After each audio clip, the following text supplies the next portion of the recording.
Feeling like a shark in a shrimp tank. Big fish, small pond in the shrimp tank. Hello, everyone. I'm Dan Whedon. We are streaming live. The Seattle Shrimp Tank podcast is live and percolating.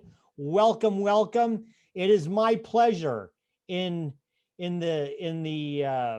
was going to say, just like Ed McMahon once did with Johnny Carson, I'm going to swing it over to my co-host and leader of the Shrimp Tank Seattle podcast, Brad Berger. Take it away. Thanks, Dan. You are listening to the Seattle Shrimp Tank, streaming to you live on Facebook. And you can catch us every other week on Wednesday at 3 p.m. Pacific Standard Time from the virtual Whedon Unleashed studio here on Facebook until we resume broadcasting in our physical studio.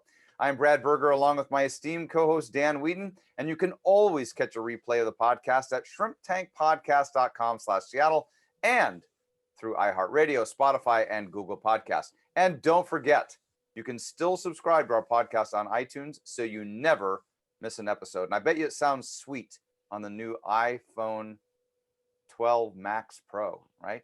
If you are subscribed, please rate our podcast on iTunes. Your feedback helps us grow and improve. Our guest for today probably knows a little bit about podcasts and technology. It's Nathan Mumm, Chief Information Officer of Elite Executive Services. Welcome, Nathan. Hi, good afternoon. How you guys doing today?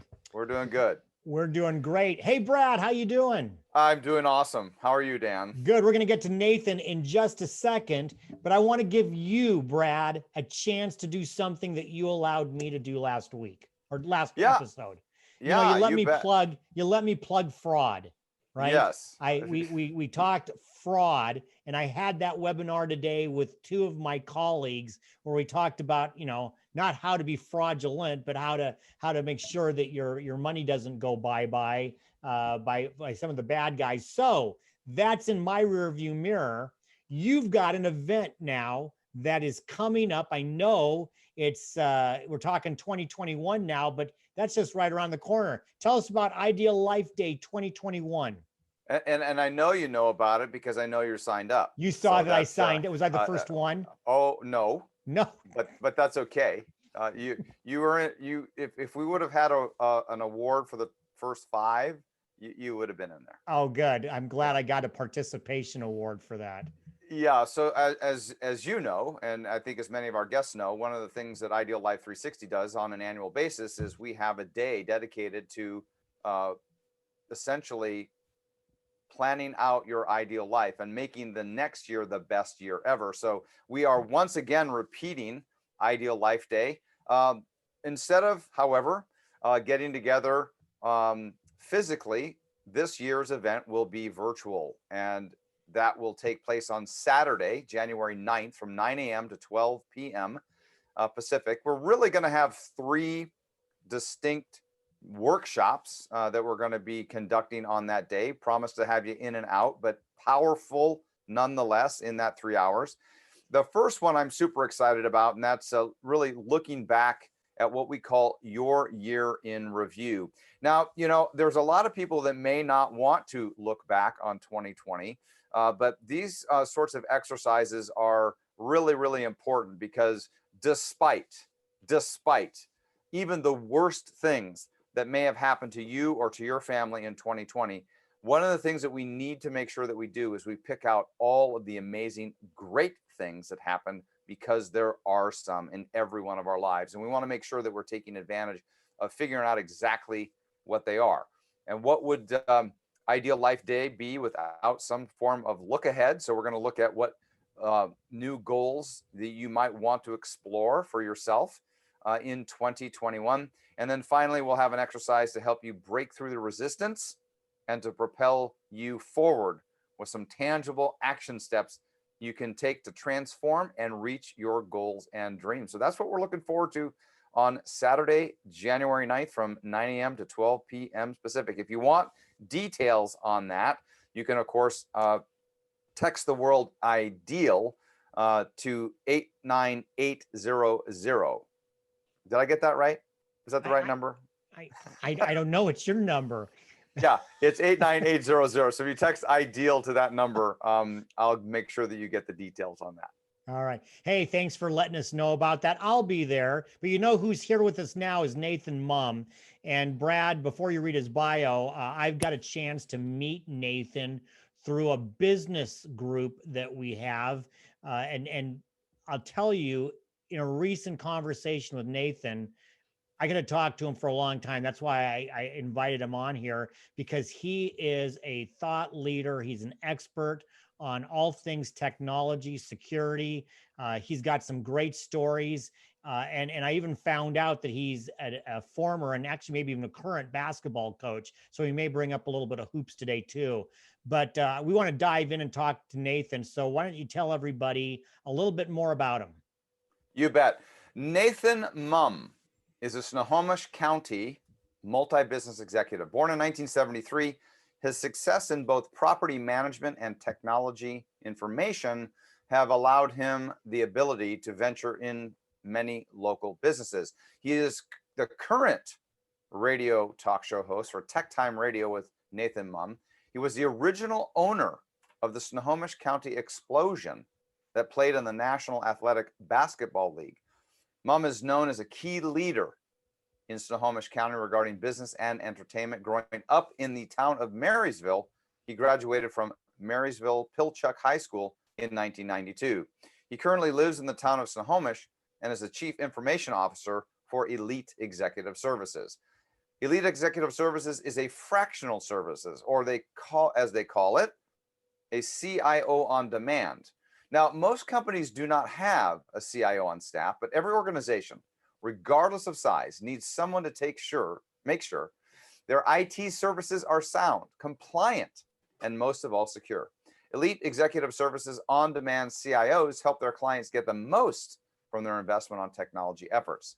They provide knowledge specific to their clients' companies, enhance application-specific knowledge, and represent the organization's technology interests at the executive and board level. Nathan, welcome to the Shrimp Tank. Dan and Brad, thank you very much for having me.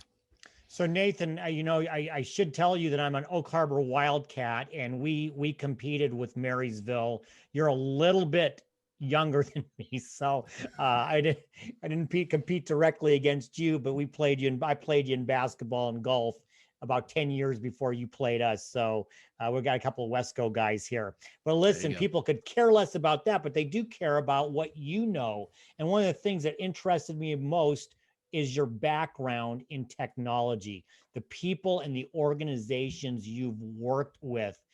Could you spend just a few minutes kind of giving us a backdrop on the world of technology and some of the leading organizations and people you've had the privilege of working with? Sure, absolutely. So being a graduate in 1993, I attended the local Everett Community College here in our local area. And about a semester into that, I ended up causing some havoc to the computer system in the library. And essentially it's a CIA-based crime, which I didn't know about, neither did my parents, but I got a little bit in trouble with that. My best friend's girlfriend kind of turned me in, and so I'm a horrible guy in betting. So if you bet me $1, $2, $5, whatever you bet me, I always want to win. And so I had a little bet that I could do something, and I did it. And with that, a couple days later, I had a call from a software company called Microsoft, and they were curious if I'd be interested in coming on in and doing an interview. I've heard of them. So yeah, lo and behold, I was a little outfit up in Redmond. Well, when I started working there, it was pretty small. They only had like buildings 16, 17, and 18 for Microsoft Office, and it was pretty small little joint there. And so I worked for them for over 10 years. During that time, I had the ability to work in a group called Executive Support Services, which there's 3 of us at the time, and the 3 of us took care of anybody with a VP title and higher for Microsoft. So I was there with Bob Herbal, Steve Ballmer, Bill Gates, all of the individuals that were there, Rick Devenuti. I can go down a list of executives that we supported, and the 3 of us made sure their technology worked. So long story short, I worked there for 10 plus years. I worked on a project called the Microsoft Xbox. It was a beta product at the time, and That work out. it did work out. And so I was in charge of the first unit's gear, not the 360 that had all those little red circles of death that caused a lot of problems, but our hardware gear was the gear that you were allowed to kind of customize a bit, and was a much stabler system than some of the other systems that have been released. I know that the new system just got released a couple days ago, and they're already having problems with it overheating and having other issues. So hopefully, again, we'll stay as the system that was well. So I did that for 10 plus years and made too much money.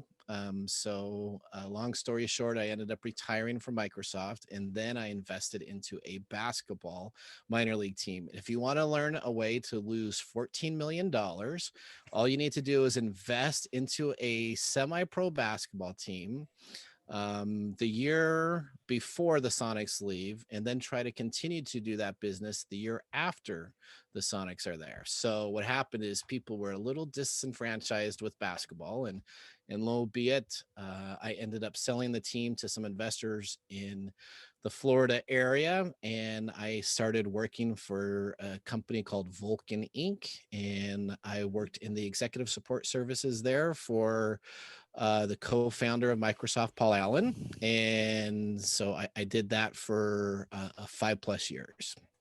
And I became the lead of the executive services, the director, I think it was the title, director of executive services. I did that for a while. And then I ended up, great time, got to meet lots of people, work again with high net worth individuals. And after that, I was on call 24/7, pretty much had no life. And so I decided to take a technology business in a smaller company. It was an offshoot of a copier company in Seattle, and it was called Blue Zebra Technologies. And I ended up going and working there for 5+ years until where I am today. Now we're back supporting high net worth individuals and small businesses. And we really kind of give that technology expertise. I was meeting with somebody earlier today, and they said, well, what's the easiest way to explain your business? And normally it takes forever. And he actually said, well, you know what? I know what it is. You're kind of like an auditor. So you know how when you're in charge of finance, you get your books audited once a year, making sure that they're correct. No money's disappearing. We're kind of the IT auditors to make sure your company has the correct IT people running it, making sure that they have the correct processes in place, and we can come on in and audit IT companies and make sure they're run correctly. So I think that you teed up maybe a future question, but I want to learn a little bit more about, kind of as you wrapped up the 24/7 thing. So when you're working with these executives, the question that I have is, how often does this move from the boardroom and the office into what I'll call the personal arena, which is, hey, can you come over to my house and fix my router, or my kid's iPhone needs some work? Was that part of the gig? Yeah. So just a couple Christmases ago, there's a good plead the fifth question coming up later.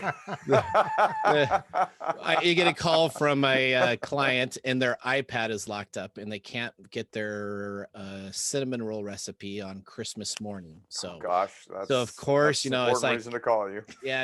Are you sure you can't turn it off and on? No, I really need you to come on down. So we go on down and take care of what needs to be taken care of and continue on. So very much a 24/7 support model for our clientele. Our business model is a standard 9-to-5 business model, except for emergency. So that's a little bit of a relief, but our high net worth individuals are 24/7. Yes. So in other words, if Brad or I called you then and said, we can't get our cinnamon roll, you would not come over. You'd say, turn it on and off or something like. You wouldn't even take our call. Yeah, you probably wouldn't be paying the same level of service expectations as our high net worth clients do. So I would probably say, I'm sorry to hear that. I'd go buy some frosting down at Fred Meyer's. Brad, I hope I didn't interrupt you. You were going to ask something. I want to know if you got a cinnamon roll. So so we got the cinnamon rolls were taken care of, and the recipe. And you got one? The recipe was cream cheese, sugar, and food coloring. It was very difficult to find. I would think anybody could have Googled that or found that anywhere on the internet, but no, we found it on the iPad to make sure we had that available. Well, yeah, you were very kind, because I was going to say, have you ever hear of Cinnabon? Yeah, yeah. So Nathan, I want you kind of talked a little bit about this, but I'd love to have you maybe even clarify more for those people listening.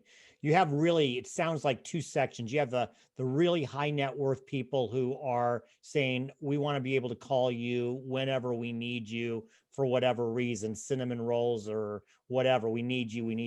You also have the business one though, which I think is really important because security, I was just talking about fraud earlier. Security for small and medium-sized businesses is at a premium right now. It's so important because everything is so kind of based on technology. Talk about how your CIO on demand and the business side works for, let's just say, the average small to medium-sized business out there. Sure, absolutely. So what we found out is the information and knowledge that we do with the high net worth individuals, we wanted to be able to pass that down to other businesses, right? So we have to keep them secure 24/7, making sure they're not posting crazy photos or making sure nobody's trying to get their information. And because they're such high net worth individuals, they get attacked all the time.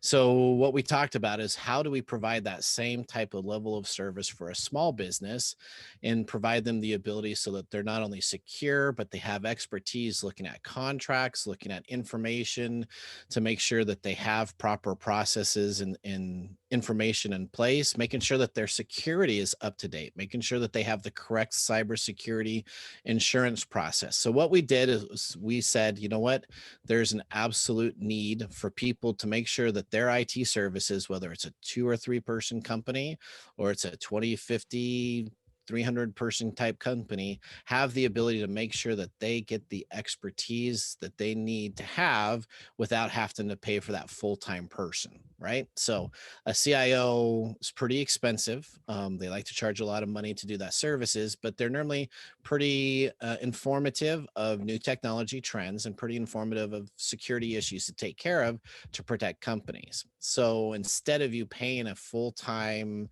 40-hour-a-week individual, we actually have a plan that you can get us anywhere between 5 hours to 15 hours a month and get our services so that we're always making sure your IT service is taken care of. We're making sure that you have the best IT services, whether outsourced through a managed service provider or just within your internal IT organization, and making sure that you're following the proper procedures to make sure you're secure. So there's a lot of snake oil out there in the market, I say all the time, of people selling security solutions, right? I can go right now if I wanted to, and I could get a VPN service by almost anybody for private networking items. I can get security software that will say that it'll protect me from everywhere from companies that have been around for many of years to brand new startup companies. And a lot of those items aren't necessarily items that work correctly, or if they work correctly, they have to be configured correctly, but people don't understand that. So we try to provide the ability of coming on in and understanding for them to make sure if they want a security process in place or some security in place on information and best practices, that they have that available through our tool set that we've had for the last 10 to 15 years and allow that to be for them. Well, you know what's now for everybody is our first commercial break. Nathan, hang tight. We're going to go for a commercial right now to hear from our sponsors. And when we come back with Nathan Mumm, CIO of Elite Executive Services, for our Hot or Not section of the show, we're going to ask if gridiron ball is hot or not.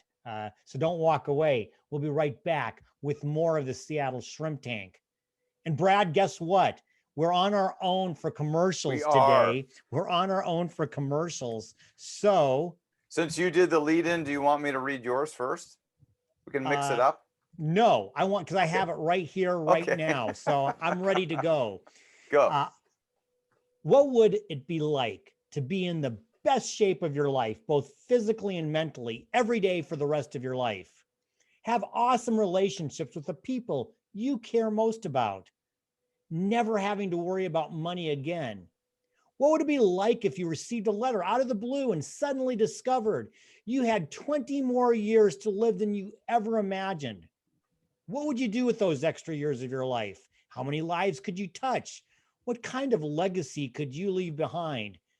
What changes would you make today knowing you had 20 more years in your future? What new big challenges would you take on? What would be next? You've got to text right now the word ideal, IDEAL, to 89800 and discover how to rethink, redefine, and reinvent the best years of your life. Well, welcome back to the Seattle Shrimp Tank from the virtual Whedon Unleashed studios, where we interview the best and brightest CEOs and business thought leaders in Seattle and the greater Puget Sound area. I'm Brad Berger, along with my esteemed co-host, Dan Whedon, who just asked you the most amazing, intriguing set of questions I've ever heard. And remember, you can always catch a replay of the podcast at shrimptankpodcast.com/Seattle. Don't forget to subscribe to our podcast on iTunes or catch us on iHeartRadio, Spotify, Google Podcasts, or wherever you stream from. For our next segment, Hot or Not. And Hot or Not is sponsored by Shrimp Peeler sponsors, West Sound Workforce, Port Ludlow Resort, Kitsap Economic Development Alliance, SJ Graphics, and the Kitsap Sun newspaper. Nathan, as you probably know, Hot or Not is where Brad and I pepper you with some questions. We'll probably get into obviously some technology stuff, but we're going to do some other things as well. In fact, in our research of you, I think you might be our very first guest who has a real legitimate Wikipedia page. And I don't know if this is where we found it or not, but there's something called gridiron ball, which apparently you seem to be sponsoring along. Tell us about if gridiron ball is hot or not, and if it is, what is it? All right, so I'll say it's hot. So what it is it is a so me and two guys have created a sport that plays in the indoor soccer arenas that is built with football. So it uses your existing indoor soccer arenas. So Starfire is a local area that has indoor soccer arenas. We have stuff here up in the Everett soccer arena, and it is a modified version of tackle football, unisex. So female and male play together, and it has the same rules as you would have in a traditional football game, but it also incorporates some rugby-like aspects. But with COVID-19 going on at right now, I think it's a very hot item that once we all are safe and secure again to come back and play contact sports, then I think you will hear more about that. Yeah, just want to make sure you gave a little plug on that because it looked intriguing, and I'm eager to hear more about it when things settle down. Sure, absolutely. So now, which one of us is going to go on to Nathan's Wikipedia page and edit it to make sure that we put that he's been a guest on the Shrimp Tank? We'll let Nathan do that. No, you have to find somebody to do that, but I'm sure you can find somebody. All right. So Nathan, here's a hot or not question for you, and I'm sure it'll breed a lot of additional questions, but incognito browsing, hot or not? So incognito browsing is a farce, just like most of the other snake oil items that you'll hear about. So I'm sure glad that what it does is incognito window just saves it from your wife or somebody coming and looking where you may have been if you're trying to buy Christmas items or you're trying to just not keep your internet history available there. As a matter of fact, we've done a review specifically because I have a Tor site and an Onion site on the dark web. So I do the dark web tracing, and we did a evaluation of every browser to use in the market. And the only browser that I would use is the DuckDuckGo browser. And it is the only one that does not track the information that you're doing on the web when you're doing searches. So go ahead, Brad. So I was just going to ask the question, just recently, right? I think yesterday there was a huge Senate inquiry, and I believe that Dorsey from Twitter and Zuckerberg from Facebook were on there, and I think something that's come to light just within the last 24 hours, and I can't remember the name of he was asked about a particular vendor or product or something, and he didn't really at least admit to knowing about, but this supposedly allows organizations like Facebook, Google, Twitter, etc., to track you, once you've left. And so somebody kind of made it like, well, it's one thing for Walmart to know what you're doing when you're in Walmart. It's another thing for Walmart to know when you go over to Target, right? Or you go to QFC or whatever your other, shopping habits are. So I think that this is becoming a bigger concern for individuals. Are there things that people can be doing for themselves? And this applies not only personally, because, as a business owner, right? And as I'm going to read in a commercial soon, it's kind of like putting cream in coffee, right? If you're a business owner, you're a person too. You can't take the cream out of the coffee. It's just kind of part of life. Are there things that people should be doing with regard to protecting, where they're going, which is the reason I asked, kind of led off with this whole incognito browsing question. So I have Alexa devices all across my house, right? So for me, my privacy and letting Amazon know what I'm doing, for the convenience of having audio throughout the house, instead of using my Sonos speakers, I can use the Amazon speakers, and having that information available to me.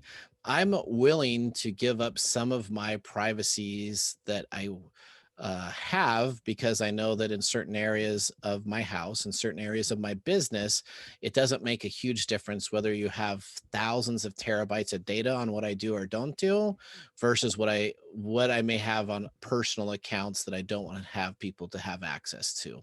So I'm not paranoid, and it doesn't bother me where if you have Facebook open in your browser and you move forward into a different page off of Facebook, but you still have a mini window open, that Facebook is sometimes tracking that information. Or if I have Facebook on my phone and I have Messenger open and transferring it. So I just say, don't do anything that you wouldn't want the public to know about. And then you don't have to worry about privacy as much, because you're not considered a hot topic. People don't care about that if you really don't have any dark secret skeletons that you're scared of. If you have dark skeletons that you're scared of, then you need to do a lot of things to make sure they're safe. So you need to use a virtual private network. You need to make sure that you watch what you send to Comcast, because remember, whichever internet service you have, whether it's CenturyLink, Comcast, or any national charter carriers, or anything that you're using for your internet, they get logs back and forth all the time.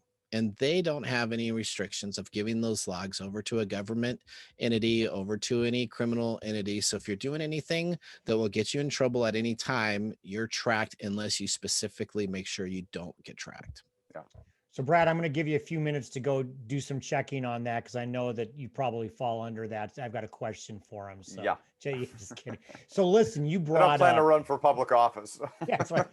So Nathan, you brought up the dark web, and I know that people listening or watching this, like me, who have some of the things that check, like it says that your email showed up on the dark web, or something that you did, showed up on the dark web.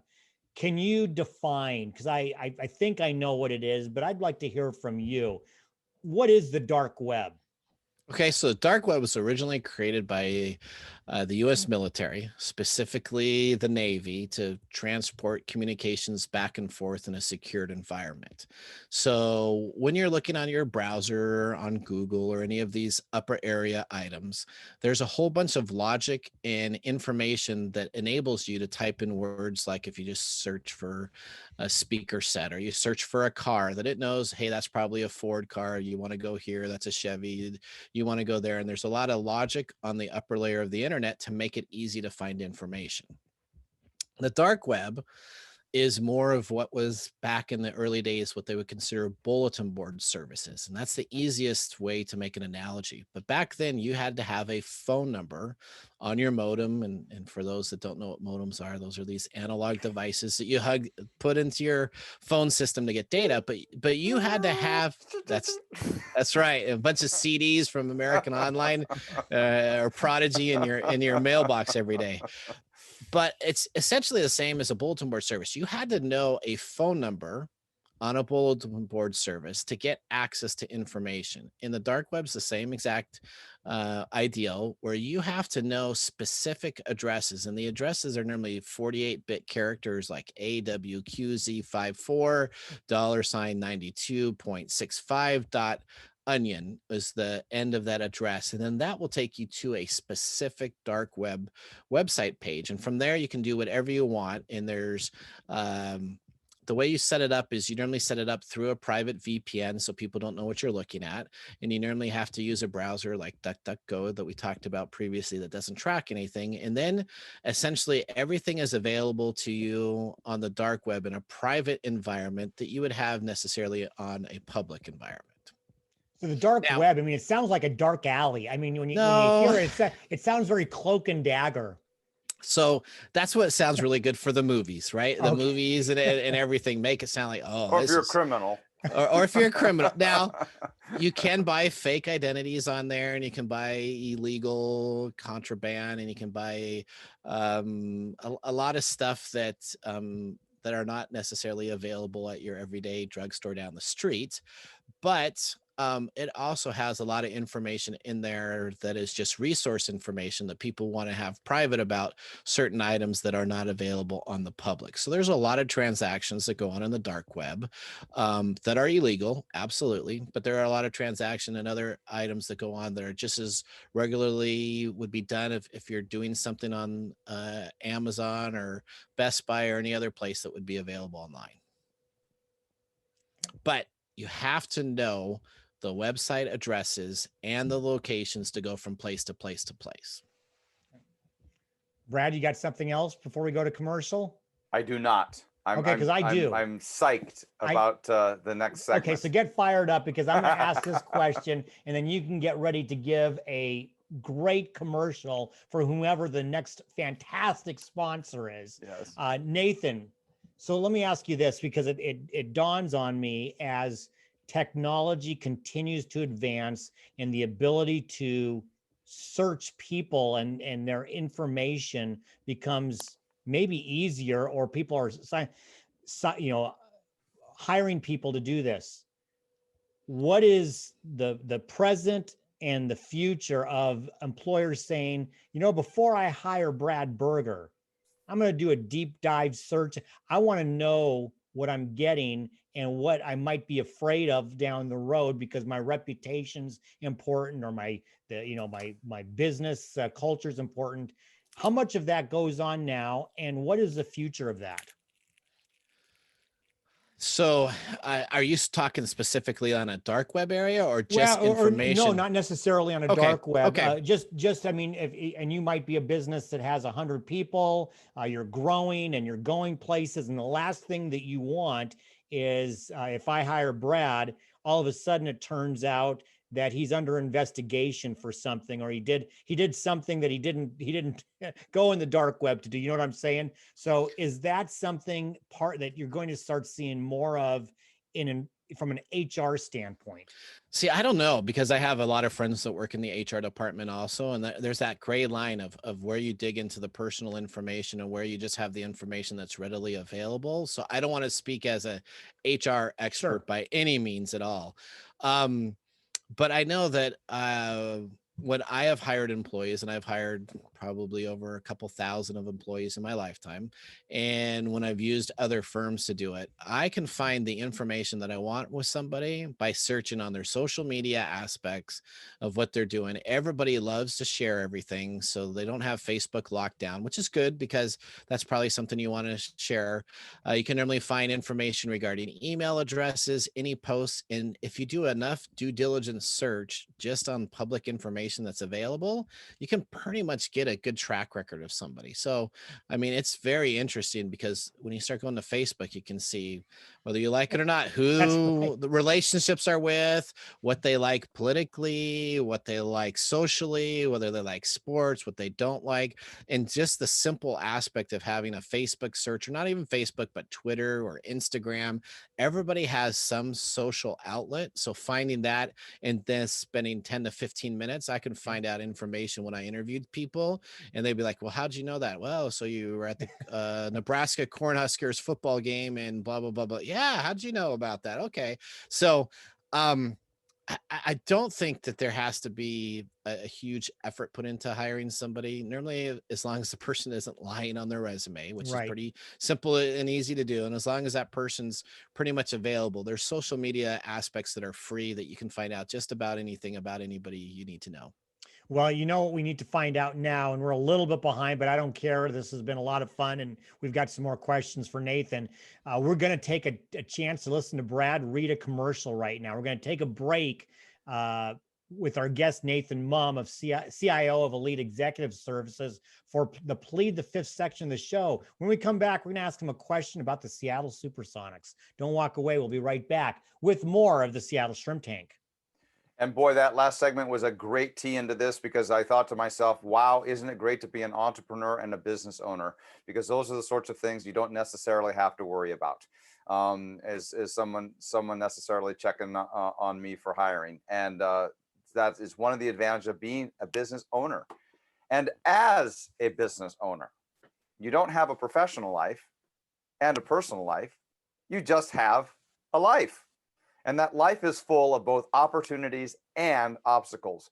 Your business is the vehicle to fuel your life. And if you run out of fuel because of a crisis, then your entire lifestyle is affected. Dan Whedon works with small and medium-sized business owners to assure that no calamity is fatal. Dan focuses on accelerating business growth while at the same time planning and implementing strategies on preventing, mitigating, and recovering from those obstacles of business and life. Through his consulting work and his partnership with First Underwriters Insurance to finance your risk, he'll make sure that you can confidently unleash the value of your business and lifestyle. To get a complimentary review of your situation, call Dan at 360-271-1592 or email him at dan@danwhedon.com.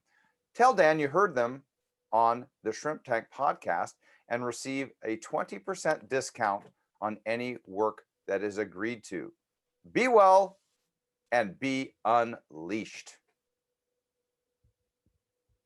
And that was good. Now you're still your turn. Now I've got to, yeah, right.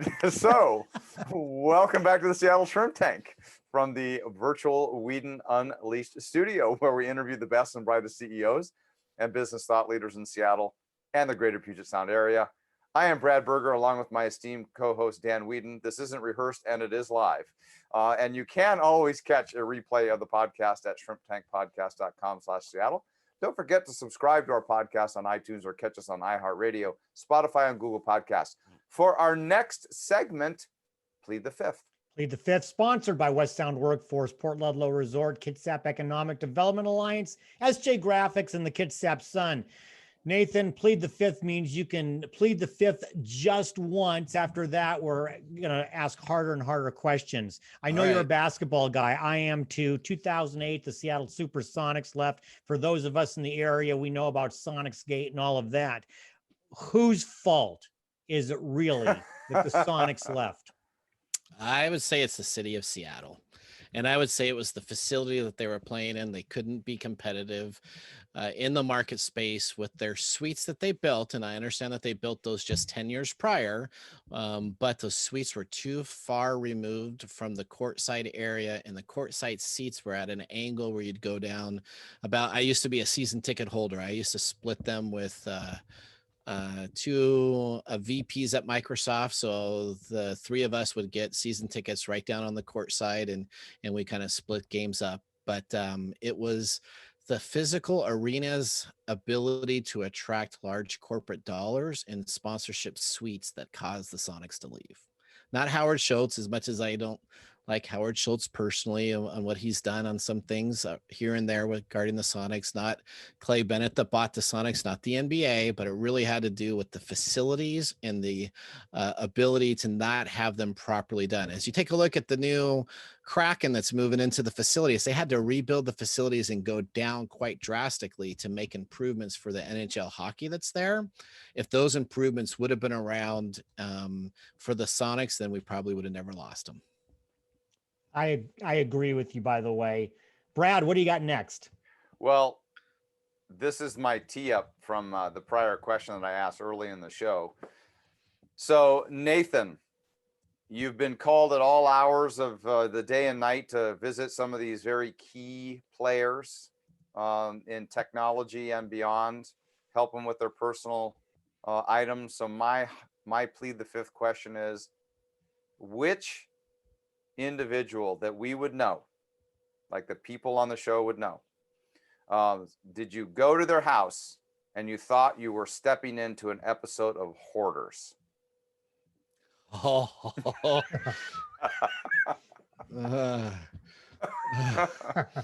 So Dan, get ready in case he pleads the fifth. I hope you've got a good one. That was the most visceral reaction I've seen for plead the fifth in an awful long time. Yeah, see, I'm gonna have to probably plead the fifth on that one. There you go. I'm sure if I got it out there, it would be all over and it would cause some grief. So I'll take that one as. So I've got one. enough. I've got one more good one, and then I've got something I want you to answer that's a little more serious, as we've kind of run out of time. We're into overtime, but that's okay. Right. We'll be overtime with Nathan. So since you pleaded the fifth, I know you worked for Paul Allen.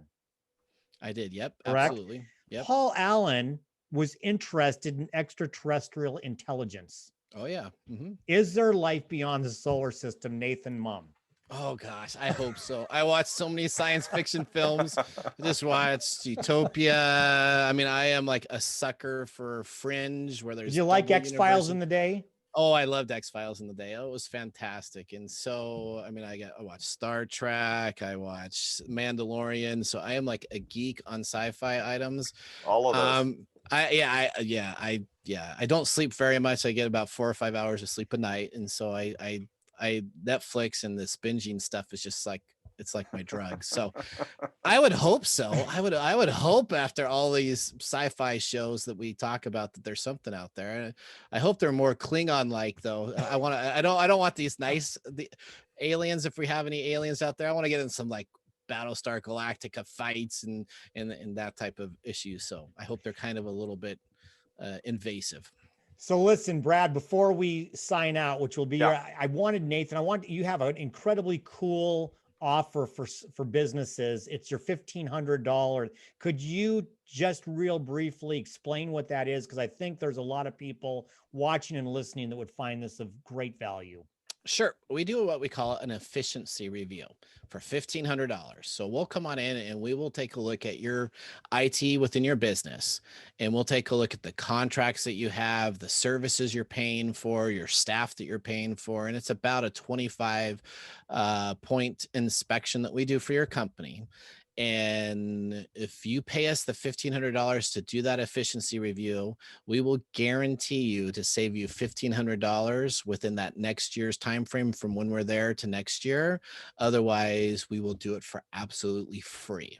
And I don't even think we've been close on the efficiency reviews that we've done. Normally it's about $30,000 plus, but I will make the guarantee that if we come on in and do an efficiency review and you are running efficient and you have absolutely no problems, then I will tip my hat off to you and spend the hours that were there, and we'll say thank you very much and shake hands, and then I'll write about them for eons to eons, because that would be the first that I've seen of that lucky unicorn. So Nathan, I don't want to end the show without asking you just a little bit more. And I know that we're in overtime, but I think our guests will appreciate this. So I've been an entrepreneur my entire adult life, right? 3+ decades now, owning my own business, running my own show. I've been attached independently, closer to some organizations than others. There have been times when I've had a lot of backup and support from the IT world. I've been in periods of my career where I was all on my own. And despite the fact that my undergraduate degree, which, you know, is worth nothing, is in computer science, I have never felt comfortable doing this on my own. So I understand the value of this. And I've always had, you know, like hire a CIO type contracts that I've had. So I totally understand and respect what you're doing. One of the things that I find in my professional career is this concept that you don't know what you don't know, right? And so ignorance is a way to operate in life. I'm not sure it's a very good way to operate in life, but you can. And if you get lucky, right, that may work out okay. But if you don't, I think it can be relatively devastating. So what's the number one thing that when you go into most businesses that you find that business owners are totally, absolutely unaware of? Most of the time is the in-house employee theft of either information, theft of contacts, theft of items that we're doing business from either a disgruntled employee or a current employee, and taking that information and then either trying to sell it for a market value to some competitor, or taking that information and then exploiting it on somebody at a later time. Okay. So it's really the inside great. that hurts. So if you're a two-person company, maybe not. Maybe that would be an internet service provider that you're paying too much for, or a lot of other items. But most companies, there's normally some inside information that has been leaked out that they had no idea about, they thought was safe in their customer relationship system or their billing system, and that has been compromised. Dan, any final thoughts before we hit the wrap up? Nope, I think we should. And this has been a terrific show. Nathan, thank you for being our guest. So Nathan, we want to thank you so much for coming on the program today. This has just been a ton of fun. For our listeners that want to get in touch with you or to learn more about your company, how would they get additional information? So you can send us an email at hello@ee-services.com. So that gets sent to all of us, and we take care of that immediately. Or you can also contact us on either our Everett number or Seattle number. Our Seattle number is 206-415-8750. And then our Everett number is 425-419-9669. Or just go to www.ee-services.com and you can find out more information there. Awesome. Well, our next show from the virtual Whedon Unleashed studio will be on Wednesday, December 9th. We wish everyone a happy Thanksgiving. Make sure you check out all the replays on shrimptankpodcast.com/Seattle and on iHeartRadio, Spotify, and Google Podcasts. And remember, to become a shark, we all start out as shrimps. I've been feeling like a shark in a shrimp tank. Big fish, small pond.